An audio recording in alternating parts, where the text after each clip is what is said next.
খাও খাও, নিশ্চিন্তে খাও। তুমি সুমন্ত দুর্লভ ভালোবাসা, তার কোনো ক্ষতি কি আমি হতে দিতে পারি? আমি যে আসলে আজ ওকে সুখী দেখতে চাই। ঠিক আছে ঠিক আছে, আমি কিন্তু এবার উঠবো। শোনো ইন্দ্রাণী, আমি কিন্তু এক্ষুনি ফিরে যাবো। এক্ষুনি? হ্যাঁ। আচ্ছা আচ্ছা, তাহলে একবার সুমন্তকে ডাকো না, ও আসো, ওর সাথে দেখা করে যাও।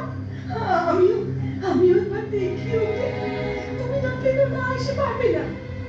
কতদিন যে দেখিনি ওকে। দেখোইনি? আচ্ছা কি সব রহস্য করছো? তবে তবে কোথায় সমুদ্র? সেও একটা দিন, সারাদিন তুমুল অশান্তি, কারণ সে তুমি।